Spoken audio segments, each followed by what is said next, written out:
Hello friends, this is your host and host Bharat Singh and welcome back to the channel Travel with Bharat.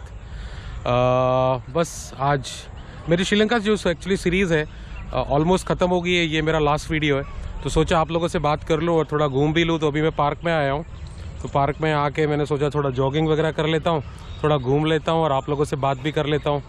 And even आप लोगों को ये भी information दे देता हूँ कि मेरी Sri Lanka trip actually budget trip थी, पर टोटल खर्चा कितना आया, उसके अंदर सिम कार्ड कैसे यूज़ किया, मतलब एक्चुअली कितने में लिया, एक्चुअली होटल का खर्चा कितना आया, मतलब टोटल मेरा श्रीलंका घूमने में खर्चा कितना आया वहाँ पे। सो बस सोचा थोड़ा जॉगिंग कर लेता हूँ, आप लोगों को यही बता देता हूँ। And thank you so much for supporting my YouTube channel travel with Bharat. I really appreciate each and every like, each and every comment and each and every subscription. मैं दिल से तहे दिल से आपका शुक्रगुजार हूँ मेरे चैनल को सपोर्ट करने के लिए। एंड श्रीलंका के बारे में एक चीज़ बताना चाहूँगा। श्रीलंका एक्चुअली क्राइसिस से निकल रहा है, वहाँ पे इकोनॉमिक क्राइसिस ऑलरेडी एक्चुअली चल रही है। मैं गया था दिसंबर में घूमने के लिए और मैं दिसंबर में 25 डेज़ की ट्रिप पे था। सो अभी तो मैं इंडिया में ही हूँ और नेक्स्ट ट्रिप मैं प्लान कर रहा हूँ कहाँ पे, वो मैं आपको बताऊँगा बाद में नेक्स्ट वीडियो में। सो श्रीलंका के अंदर जो है ना, जितने लोग ज़्यादा घूमने के लिए जाएंगे और जितने लोग वहाँ पे ज़्यादा ट्रैवल करेंगे, वहाँ के लोगों को उतनी ही एक्चुअली सपोर्ट मिलेगा। तो मैं एक चीज़ तो बोलना चाहूँगा लेकिन friends, that Sri Lanka is a beautiful country seriously, and Sri Lanka is awesome. I mean, and वहाँ के लोग, they are so beautiful, they are so nice guys. तो अब हम आते हैं, कोई भी ट्रिप हम लोग जब भी करते हैं ना, तो वो ट्रिप के 4 पार्ट्स होते हैं हमेशा। पहली चीज़ है आइटिनरी, आपको एक्चुअली कहाँ कहाँ घूमने जाना है वो कंट्री के अंदर और कितने दिन चाहिए वो कंट्री को देखने के लिए। सेकंड चीज़ है food, food is very important, so many foodies will be there. So food की कॉस्टिंग कितनी पड़ती है, एंड उसके अलावा स्टे कहाँ पे करना चाहिए, एंड वहाँ का ट्रांसपोर्टेशन कितना है। तो ये चारों चीज़ों में खर्चा कितना आता है। उसके अलावा एक्चुअली वीज़ा का कितना खर्चा है, सिम कार्ड का कितना खर्चा है, एंड वहाँ पे लोकल ट्रांसपोर्टेशन के लिए कौन सी ऐप यूज़ करनी चाहिए, और वीज़ा का कितना खर्चा है। तो मैं आपको ये सारी इन्फॉर्मेशन देता हूँ अभी फट से। सो सबसे पहले मैं आता हूँ वीज़ा पे। तो मेरा फर्स्ट वीडियो ऑलरेडी व्लॉग में है, इंडिया टू श्रीलंका, वहाँ पे आप इन्फॉर्मेशन ले सकते हो। बट फिर भी शॉर्ट में आपको चाहिए तो आपको एक ETA अप्लाई करना पड़ता है, इलेक्ट्रॉनिक ट्रांसपोर्टेशन वीज़ा और something, it's a short form is ETA। उसकी वेबसाइट है, मैं फिर से एक बार ये एक्चुअली वीडियो के डिस्क्रिप्शन में दे दूँगा। और मतलब 2 से 3 मिनट के अंदर अप्रूवल आ जाता है ETA का, और आपको $20 लगते हैं, मतलब US डॉलर्स। तो इंडियन करेंसी में आपके 1500 रुपीज़ हो गए, तो वो आपका वीज़ा हो गया। एक्चुअली फर्स्ट वीडियो दे लेना, वो मैं लिंक में दे दूंगा, सो आप वो एक्चुअली देख सकते हो, पूरा डिटेल में समझाया है मैंने उसके बारे में। और सेकंड चीज़ आती है आपकी आइटनरी। तो आइटनरी कैसे प्लान करनी है उससे पहले मैं बताता हूँ कि जब मैं एयरपोर्ट से बाहर निकला था तो मैंने सिम कार्ड ले लिया था। आई थिंक सिम कार्ड शायद मैंने महंगा ले लिया था, एक डायलॉग करके भी चलता है, वो सस्ता था। लेकिन आई थिंक सिम कार्ड मैंने लिया था, आई am not sure about it, but 1100 Sri Lankan rupees का लिया था। तो मैंने 25 डेज स्टे किया था, मुझे कहीं भी प्रॉब्लम नहीं हुई, नेटवर्क भी बहुत अच्छा था। और उसके अंदर कितना GB मिला था that I forgot data, but मैंने बहुत सारा खूब सारा यूट्यूब यूज़ किया, गूगल किया, सर्चिंग किया। यू नो व्हेन वे हम लोग जब भी ट्रैवल करते हैं तो सर्चिंग ज़्यादा होती है, वीडियोस ज़्यादा देखते हैं एक दूसरे के, एक्चुअली कहाँ पे लोग घूमे हैं, कौन सा प्लेस अच्छा है, वो सब जानने के लिए। सो मैंने 1100 रुपीज़ का लिया था श्रीलंकन करेंसी में। सो ये मेरा सिम कार्ड का खर्चा था। और जैसे ही मैं बाहर निकला था तो वहाँ पे ATMs वगैरह थे, तो पैसे मैं एक्चुअली ATM से ही निकाल लेता था। मैंने कहीं पे भी एक्चुअली मनी चेंज नहीं कराया था। I have always use the actually ATM। अब हम लोग आ जाते हैं आइटनरी पे कि श्रीलंका घूमने के लिए कितने दिन एनफ है। मैं सही बताऊँ तो मैं एक ऐसा ट्रैवलर हूँ यार, मैं 5-7 दिन में कहीं भी कोई जगह नहीं घूम सकता। या तो मैं जाना ही पसंद नहीं करता हूँ वो जगह पे, या फिर मैं जाऊँगा ही नहीं। 5-7 दिन होंगे मेरे पास किसी कंट्री में, मैं एटलीस्ट पूरी जो कंट्री है उसका कल्चर है, वहाँ के लोग हैं, खाना है, एवरीथिंग आई वांट टू सी। सो मुझे टोटल 25 दिन लगे थे। बट मैं आप लोगों को फिर भी एडवाइस करूँगा कि मिनिमम टू मिनिमम आप 14 to 15 डेज़ एक्चुअली मान के चलिए। अगर आपको थोड़ा अच्छे से श्रीलंका देखना है तो 15 डेज़ का ट्रिप बना के चलिए। 5-7 डेज़ की ट्रिप पे मत जाइए, otherwise you will not enjoy. This is my personal advice, personal experience and personal suggestion. बाकी आप देख लीजिए आपको कितने दिन की ट्रिप पे जाना है। मैं अपनी आइटनरी बताता हूँ। मैंने आइटनरी पहले से ही थोड़ा सा रिसर्च कर रहा था, जाने से मैंने एक्चुअली 15 डेज़ पहले ही रिसर्च स्टार्ट कर दी थी। Sri Lanka basically central and south Sri Lanka. South Sri Lanka if you will see, वहाँ पे बीचेस हैं, और central Sri Lanka is like known for the history and historical other places. मैं एयरपोर्ट से उतर के कोलंबो नहीं गया था। मैं कोलंबो देखा भी मैंने सही मैंने, बिकॉज मुझे मालूम है कि कोई भी कंट्री की कैपिटल जो होगी वो हमेशा क्राउडेड होगी, और क्राउडेड प्लेस मुझे पसंद नहीं है। पर आप चाहें तो जा सकते हैं। Still it's beautiful to see the Colombo city. But मैं सीधा निकल गया था, एयरपोर्ट से सबसे नज़दीक है निगोम्बो, वहाँ पे बीच भी है, तो मैं वहाँ पे रुका था एक रात। और फिर निगोम्बो से मैं अपनी आपको आइटनरी बताता हूँ, जो मैंने लगभग नॉर्थ श्रीलंका जो कि जाफना साइड है उसको छोड़ के लगभग मैंने पूरा श्रीलंका 25 डेज़ में कवर कर लिया था। मैं निगोम्बो से गया था सिगिरिया से मैं गया सिगिरिया में 2 प्लेसेस है देखने के लिए। एक तो है एक्चुअली पिदुरंगुला रॉक, दूसरा है लायन रॉक फोर्ट्रेस, जहाँ पे लोग बोलते हैं कि रावण यहाँ पे रहता था और सीता को यहाँ पे रखा था, सीता माता को, तो वहाँ पे गया था। फिर वहाँ से मैं गया था, सिगिरिया से मैं गया था एक्चुअली अपिनावाला, जहाँ पे एलिफेंट ऑर्फन है।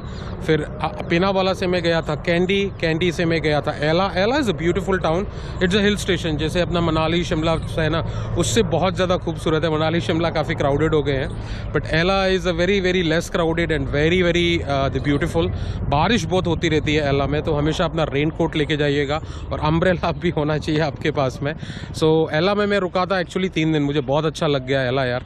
एला से पहले एक और प्लेसेस आता है कैंडी टू एला की, आप जब ट्रेन पकड़ते हैं, मेरे सारे वीडियोज़ है आप देख लेना ये सब प्लेसेस जो मैं आपको बता रहा हूँ मेरे श्रीलंका प्लेलिस्ट में। कैंडी टू एला की जो ट्रेन जर्नी है ना, that is awesome, please don't miss it, it is seriously awesome. And Kandy to Ella आप जब जाते हैं तो बीच में एक नोवारा एलिया प्लेस आता है, आप वहाँ पे भी उतर सकते हैं, and you can be there for 1 or 2 days। फिर नोवारा एलिया के आगे आपको एला आएगा। एला में भी बहुत सारे प्लेसेस है देखने के लिए, मैं आपको कट टू शॉर्ट बता रहा हूँ। I am just telling you the places, I mean the cities which I have explored. एला के बाद मैं चला गया था साउथ श्रीलंका। साउथ श्रीलंका में मैं गया था सबसे पहले Mirissa is known for the night life and the blue whale watching and all. Mirissa के बाद फिर मैं गया था ऊनावतुना के बाद ऊनावतुना के आसपास देखने के लिए बहुत है। I stayed Unawatuna for the 4 to 5 days guys, I loved it. And मेरे को एकोमोडेशन भी बहुत चीप मिल गया था। एकोमोडेशन के बारे में बताऊंगा आपको कितना खर्चा आया था मेरा।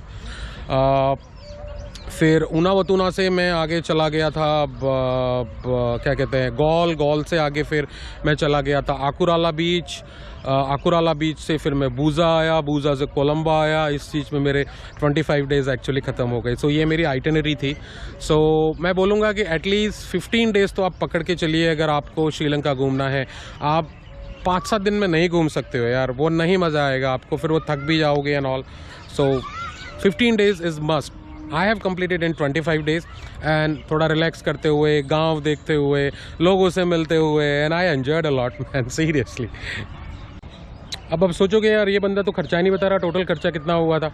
टोटल मेरा जो खर्चा हुआ था वो हुआ था 54,000 इंडियन करेंसी के अंदर, इंक्लूडिंग फ़्लाइट्स, इंक्लूडिंग RT-PCR का बता देता हूँ, बहुत कॉस्टली है श्रीलंका में। श्रीलंकन करेंसी में 6,500 रुपये है, 6,500 श्रीलंकन रुपीज़, जो अपनी इंडियन करेंसी में 2,500 के करीब होता है।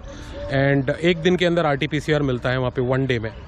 मतलब इंडिया से ज़्यादा टाइम ले लेते हैं वो लोग, इंडिया में फिर भी जल्दी मिल जाता है, हम लोग एक्चुअली अर्जेंट कर लेते हैं, बट 24 आवर्स लेते हैं वो RT-PCR देने के लिए। फ़्लाइट्स का मेरा थोड़ा पंगा हो गया था। मेरी फ़्लाइट्स मैंने पहले कराई थी New Delhi to Colombo and Colombo to New Delhi, जो मुझे अराउंड 19 to 20,000 में पड़ी थी, और वो थी गो एयर की। मैं आपको एडवाइस कर रहा हूँ, never book a Go Air flight if you are flying abroad. I have a worst experience. I met 2 the travelers, Indian travelers, worst experience with the Go Air. मेरी जाने वाली फ़्लाइट 2 दिन पहले कैंसिल कर दी उन्होंने, और आने वाली फ़्लाइट भी 2 दिन जब वहाँ से पहले निकलने वाला था तो कैंसिल हो गई। तो जब कैंसिल हो गई तो उसके पैसे तो मुझे बाद में ही मिलेंगे, जो भी 15 डेज़ हैं, 1 महीने बाद नहीं है, तो फिर मुझे फिर पैसे डाल के करानी पड़ी। तो मुझे आने जाने की फ़्लाइट इन शॉर्ट 22,000 में पड़ी थी, और फिर मैंने जाने की फ़्लाइट कराई थी एयर इंडिया की, और आने की कराई थी मैंने इंडिगो की। तो जाने की फ़्लाइट मेरी न्यू दिल्ली टू कोलंबो थी, और आने की फ़्लाइट थी मेरी कोलंबो टू चेन्नई। मैं आपको एक सजेशन दूंगा, अगर आप थोड़े आसपास कहीं रहते हैं साउथ में, या आप दिल्ली से भी अगर आपको बजट ट्रैवलिंग करना है, तो आप कहीं से भी एक्चुअली चेन्नई चले जाइए। 2nd क्लास स्लीपर का रिजर्वेशन करा के 500 से 700 रुपये लगेंगे, आप चेन्नई पहुंच जाओगे। चेन्नई से कोलंबो की जो भी फ़्लाइट्स हैं ना, वो कमिंग एंड गोइंग, आना जाना दोनों मिला के आपको 10 से 11 हज़ार रुपये में पड़ जाएगा। तो आपको और सस्ता पड़ जाएगा। 10 से 11 हज़ार रुपये में आपको Chennai to Sri Lanka, India to Sri Lanka, from Chennai to Colombo and Colombo to Chennai 10 से 11 हज़ार रुपये में। So my advice, go from Chennai, not from Delhi, because it's actually costly. और मेरा टोटल 52,000 में से ये खर्चा हो गया, मेरा RT-PCR हो गया, प्लस मेरा 1500 वो मैंने नहीं लगाया, 1500 मेरा वीज़ा में लगा था। फ़्लाइट्स के अलावा मेरा जो खर्चा हुआ 52,000 is a total costing, sorry 54,000 is a total costing for me, apart from the visa जो कि 1500 रुपये का था। उसमें RT-PCR मैंने बता दिया आपको, और मेरी फ़्लाइट टिकट बता दी वो कितने की हुई थी। उसके अलावा मेरा था, मतलब पर डे जो मेरा खर्चा था ना, वो मैंने किया, मतलब बाकी का खाना पीना, रहना, घूमना, local transportation, everything I have completed in 30,000, मतलब 30,000 इंडियन करेंसी के अंदर मैंने 25 दिन निकाले। एवरेज था मेरा 1,200, मतलब 1200 रुपये पर डे। अब आपको ट्रांसपोर्टेशन बता देता हूँ। ट्रांसपोर्टेशन के लिए आप जैसे ही एयरपोर्ट से बाहर निकलोगे ना, तो एक ऐप आती है श्रीलंका में, पिक मी ऐप, वो मैं आपको डिस्क्रिप्शन में दे दूंगा उसका नाम और लिंक, तो आप वहाँ से डाउनलोड कर लीजिएगा। सो पिक मी ऐप जो है ना, इट्स वेरी इजी। आप जनरली जैसे इंडिया में होता है, आप बाहर जाके किसी को पूछोगे हाँ भैया चलेगा मेरे साथ में, तो वो 200 के 400 बताएगा, लेकिन आप ओला ऊबर बुक करोगे तो आपको सस्ता पड़ जाएगा। तो पिक मी ऐप वहाँ की एक्चुअली ओला ऊबर ही है, तो it's very good to download that. So वो डाउनलोड कर लीजिएगा। एंड ट्रांसपोर्टेशन, मैंने जो भी पूरा ट्रांसपोर्टेशन किया था ना यार, मैंने बस में किया था और ट्रेन में किया था, जो लोकल बसेस एंड ट्रेन होती हैं। भीड़ बिल्कुल नहीं होती है वहाँ की लोकल बसेस एंड ट्रेन में। इट्स नॉट लाइक कि हमारे इंडिया में जैसे कि पूरे की पूरी लोग खड़े होकर जा रहे हैं वहाँ पे भी, लेकिन द पीपल बिहेव देयर, लोग वहाँ पे बिहेव करते हैं। सो मैंने पूरी जर्नी अपनी जो 25 डेज़ की थी वो मैंने एक्चुअली बस और ट्रेन में ही की थी। सो उसमें कुछ ज़्यादा खर्चा नहीं आया था, मतलब एक जगह से दूसरी जगह का, कहीं जगह 35 रुपीज़, कहीं 150 रुपये, कहीं 200 रुपये। तो transportation is very very good in Sri Lanka. एक सिटी दूसरी सिटी से ईजिली कनेक्टेड है, और आपको ट्रेन और बसेस हर एक जगह के लिए मिल। हाँ जी, तो अब रहा आपका खाना, फूड।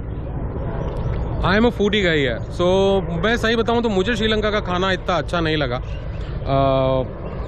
बट मेरे को स्पाइसी खाना ज़्यादा पसंद है। सो खाने के अंदर खाना is very costly, because crisis चल रही है और गैस सिलेंडर के रेट बहुत इंक्रीज़ हो गए। मैं जब था तब भी गैस सिलेंडर के रेट बहुत इंक्रीज़ थे। So food is very very costly there, but what I loved there, I will tell you, is the kothu and the coconut chutney, pol sambol, ये मुझे वहाँ पे बहुत पसंद आया। बट आप फिर भी इजीली, मैं बताऊँ ना, आप एक मतलब इंडियन करेंसी के अंदर आप अकेला बंदा है, मैं बिकॉज आई ट्रैवल्ड अलोन। सो अकेला बंदा मतलब 200 से 300 रुपये में तीन टाइम का खाना आराम से खा सकता है। अगर आप अच्छे रेस्टोरेंट में जाएंगे तो ज़्यादा ही होगा। मैं स्ट्रीट साइड खाता था, छोटे रेस्टोरेंट्स में खाता था, तो मेरे को बहुत अच्छा खाना मिल जाता था। 200 से मतलब ज़्यादा से ज़्यादा आप पकड़ लो 300 to 350 इंडियन करेंसी में you will get a very very good food in the Sri Lanka. अब रही बात जो लोग ड्रिंक्स वाले हैं, who loves the beers and scotches and all, so उनके लिए भी इन्फॉर्मेशन दे देता हूँ कि बियर की, वहाँ पे एक मैं नाम बोल रहा हूँ, बियर का मेरी ज़बान पे नहीं आ रहा है, बट अच्छी बियर है वहाँ की, जो कि सभी लोग फॉरेनर्स वगैरह, हम लोग भी जाते हैं तो फॉरेनर्स ही हो जाते हैं श्रीलंका में। सो 100 रुपीज़ की पड़ती है इंडियन करेंसी में कैन बियर, जो अपने यहाँ पे जो मिलती है, मतलब ट्यूबर, किंगफिशर वगैरह। So strong beer, so 100 rupees की पड़ती है। Smoking is very costly there guys. I'll say that smoking is injurious to health, but still if you guys are used to for it, so Indian currency में एक cigarette आपको local cigarette पड़ेगी 35 to 40 rupees में। So I suggest you, आप जब custom से जाते हैं, सॉरी आप जब ड्यूटी फ्री से जाते हैं तो वहीं से लेके जाइएगा, वो आपको बहुत सस्ती पड़ेगी। वहाँ जाके आप बर्बाद हो जाओगे सिगरेट में if you are a chain smoker. और अगर आपको विस्की के शौकीन हो तो वहाँ पे एरैक, ARRACK और ARRAK, ये एक ड्रिंक आती है जो कि लोकल विस्की है वहाँ की, and it's very very nice that whisky. Even I tried that whisky twice and thrice.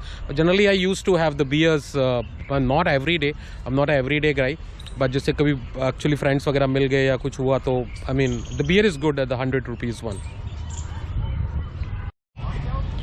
हाँ, अब मैं स्टे का बता देता हूँ। लास्ट चीज़ जो बती, होटल्स। तो मेरा सबसे सस्ते से सस्ता होटल जो मैंने बुक किया था पूरी श्रीलंका में वो निगोम्बो में था, जो कि मैं एयरपोर्ट के पास रुका था। वो मुझे पड़ा था इंडियन करेंसी में 300 रुपये में, 300 रुपीज़ में। और सबसे महंगा, मैं होटल में रुका नहीं था पहली बात तो।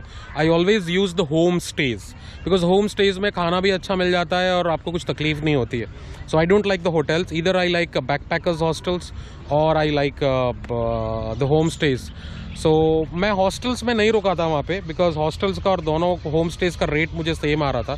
सो होम स्टे मेरे को पड़ा था, मैं जैसे बताया, निगोम्बो का 300 रुपीज़ का कम से कम। और सबसे कॉस्टली जो पूरी श्रीलंका ट्रिप में मुझे पड़ा that was 2000 the Sri Lankan rupees, मतलब 2000 श्रीलंकन रुपीज़ का मुझे वो पड़ा था। So it was nice, I mean. और मैं जब गया था तब करेंसी थी 2.7, मतलब अपने यहाँ का 1 रुपये, अपने यहाँ का 1000 रुपये और वहाँ के 2700 रुपये। तो आप हिसाब लगा सकते हो। आई एम नॉट अ कैलकुलेटर यार, तो 2000 का कितना इंडियन करेंसी होगा मुझे अभी I can not calculate. I am not a calculator. So काफ़ी अच्छा था ट्रिप यार, मैं आपको सही बताऊँ तो। Sri Lanka is very beautiful and you guys have to visit it, it's very very nice. हाँ, मैं कुछ चीज़ों से और थोड़ा बचा था ज़्यादा खर्चा करने के लिए। अब जैसे कि मेरिसा के अंदर ये होती है the blue whale watching, it's very costly and देखने नहीं मिलती यार इतनी अच्छे से वहाँ पे। उसके लिए मैं 7,500-8 हज़ार रुपये श्रीलंकन करेंसी में या 6,000 रुपये के करीब होती है, तो मैं क्यों उसको बर्बाद करूँगा। तो मैं सोचूंगा उससे अच्छा कुछ खा लेता हूँ यार, और 2 जगह घूम लेता हूँ।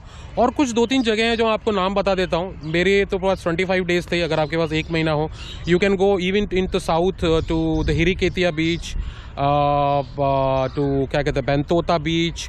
These are also the beautiful places, and if you have more time you can also visit to the North Sri Lanka, which is the Jaffna side, जहाँ पे most of actually Tamilians लोग रहते हैं। So once again guys, still आपके कुछ भी questions हैं और आप कुछ भी जानना चाहते हैं मेरे से अभी भी कि मतलब about food, about stay, about visa, anything, आप actually comment कर दीजिएगा और मैं आपको पूरी इन्फॉर्मेशन दूंगा। अभी तक ऐसा एक भी कमेंट एक भी वीडियो पे नहीं गया है जो मैंने रिप्लाई नहीं किया हो। I always like to help people, because मुझे भी कहीं ना कहीं से सर्च करके और बहुत टाइम लगता है वो सब चीज़ों में। So I thought that if somebody is commenting me, I have to reply to them because they are investing their time to watch my videos. So once again guys, thank you so much for supporting my YouTube channel travel with Bharat. And अभी तक आपने subscribe नहीं किया है तो please subscribe यार, इतना ही करना पड़ता है और सब्सक्राइब हो जाता है। Please like the video and please comment and like, and if you love to share please share the videos. और आपके कोई भी क्वेश्चंस हैं श्रीलंका के बारे में, घूमने के बारे में, anything, please ask me in the comment and I will definitely try to reply. Thank you so much guy. आप स्वस्थ रहें, खुश रहें और हमेशा हंसते रहें, बस मेरी यही दुआ है।